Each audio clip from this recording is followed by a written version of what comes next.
Sir, क्योंकि आम आदमी पार्टी की सरकार है, टेम्पररी डीजीपी हैं गौरव यादव साहब, इनके लिए कानून कोई मायने नहीं रखता। तभी यूपीएससी की भी धज्जियां उड़ाई जाती हैं कि परमानेंट डीजी लगे। अब बात बड़ी क्लियर है कि एक अफसर ने जो इतना हाईली एजुकेटेड था, MSc agriculture, BSc agriculture, PhD, MBA, DM थे वेयर हाउसिंग के, दो जिले के 4 दिए हुए थे क्योंकि इतने काबिल अफसर थे।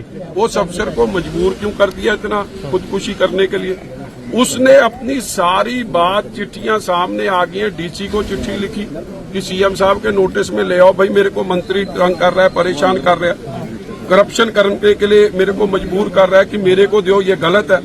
फिर उसने अपने एमडी साहब के, वेयर हाउसिंग के, जैन साहब के नोटिस में ले आए, मगर कोई एक्शन नहीं हुआ। उल्टा हुआ क्या कि उसको अगवा करके उसको नंगा किया गया, उसको मारा गया, थप्पड़ मारे गए, सिर पे पिस्टल का बट मारा मंत्री लालजीत भुल्लर ने और उसके फादर ने और पीए ने। और क्या कि तू टेंडर तेरे को हमको ही देना पड़ेगा, नहीं देगा तो तेरे को गैंगस्टरों से मरवाएंगे। फिर उसके बच्ची, 2 बेटियां 1 बेटा, कहाँ जाते थे, किस रंग के कपड़े पहने हैं, वाइफ टीचर है, वो कहाँ पढ़ाती थी, क्या करती थी, वो सब बताते थे कि हमको सब पता है, आज इतने बजे से इतने बजे यहाँ गए हैं, ये रंग के कपड़े पहने। मानसिक तौर से उस आदमी को इतना डरा दिया।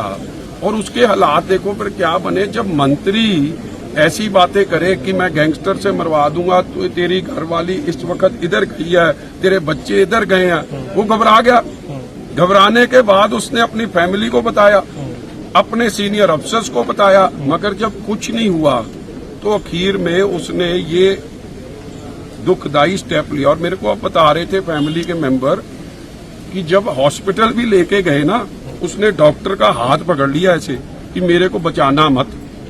मैं बिकॉज घबराया इतना था कि मेरे करके मेरी फैमिली को मुश्किल आ रही है ना। कहते वहां पे भी डॉक्टर का हाथ पकड़ लिया, इलाज नहीं करने दिया, उठ के भागने की कोशिश करी। ये हालात बना दिए थे उसके मानसिक तौर पे। क्या ये इंसाफ है जी? और पर्चा दर्ज करने, अभी पत्नी ने भी पर्चा दर्ज करने के लिए, जो पर्चा कल सुबह 8 बजे दर्ज होना चाहिए था 21 तारीख को, वो जाके 22 तारीख को रात के 1 बजे दर्ज हो रहा है। आपको क्या ये जरूरत क्यों थी? पुलिस स्टेशन में पर्चा दर्ज कराने के लिए सब ऑपोजिशन बैठी, आपने बत्ती काट दी। जब सरकार की ऐसी सोच सामने आए और मंत्री लिख रहा है मैंने इस्तीफा दिया है, मेरे को डिसमिस नहीं करा गया, मैंने अपने आप इस्तीफा दिया, वो नैतिकता के पाठ पढ़ा रहा है। वो कमाल ही होगी जी।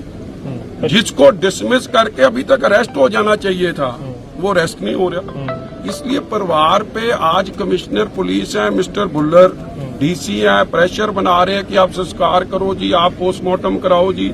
यार परिवार का जी गया है, उनका हस्बैंड गया है, मैडम का, इंद्रजीत का, बच्चों का बाप गया, इनका भाई साहब गए हैं। इनको नहीं पता कि क्या इनकी जिम्मेवारी है, सबको पता है। आप अपना काम करो ना, अरेस्ट करो लालजीत भुल्लर को, he is not above the law. उसके लिए काम डाइंग डिक्लेरेशन है रंधावा जी की, और वो डाइंग डिक्लेरेशन पे आप एक्ट करो, अरेस्ट करो, और ये अपना काम कर देंगे। इनको भी पता है कौन अपनी डेड बॉडी को ऐसे रखना चाहता है, मगर unnecessarily pressure. That's why we have come together, opposition party, BJP के जाखड़ साहब और उनकी समूची टीम, एलओपी बाजवा साहब और कांग्रेस की सारी टीम, श्रोमणी अकाली दल सरदार सुखबीर सिंह जी बादल साहब ने हम सब की ड्यूटी लगाई है। हम सब इधर आए हैं शांतमयी तरीके से। जो कानून कहता है, जो ऑनरेबल सुप्रीम कोर्ट के ऑर्डर्स है, Arnesh Kumar versus state of UP की, कोई कॉग्निजेबल ऑफेंस हो, एफआईआर दर्ज हो, कार्रवाई हो।